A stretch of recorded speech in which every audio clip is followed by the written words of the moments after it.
Ssentebe w'akakiiko k'ebyokulonda mu NRM Tango Doi akakasizza nga basigaze olunaku lw'enkya lwokka bannakibiina abaagala okwewandiisa mu bifo eby'enjawulo okuggyayo empapula zaabwe. Whoever has not yet picked the expression of interest forms to do so before 6 p.m. on Friday 31st July 2015. Mu basuubirwa olunaku lw'enkya mulimu n'omukulembeze w'eggwanga General Yoweri Kaguta Museveni ng'ono ayagala kwesimba ku bifo bibiri okuli ekya ssentebe w'ekibiina n'obwa pulezidenti.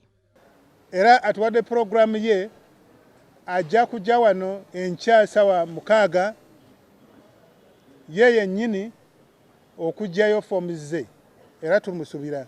Olwaleero n'amyuka ssentebe w'ekibiina kino Alhaji Moses Kigongo aggyeyo empapula ze okuvuganya mu kifo ky'abaddemu era ng'ategeezezza nti akomye okugonjoola mirerembe egiri mu kibiina kino. Bwe bibeera situkkaanya, bwe tutakkaanya naye waliwo process gy'alina okuyitamu. I will handle that because I'm the chairman of the disciplinary committee. If you misbehave, you will come to me. Bannakibiina abalala bangi nabo baggyeyo empapula zaabwe okwesimba ku bifo eby'enjawulo. Chairperson Institutions League ku national level. Mbandi nakutula ku Central Executive Committee. Lonze olw'ebizibu ebingi ebisangibwa mu institutions ez'enjawulo okugeza ng'amasomero, amakolero, amasinzizo. Bantaddemu amaanyi mangi nziggyeyo empapula ez'okwesimbawo ku bumyuka bwa ssentebe owa NRM owa Buganda, ow'ekitundu kino ekya Buganda.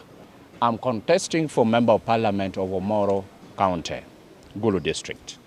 And the man who is there is Right Honorable Deputy Speaker Olanya Jacob.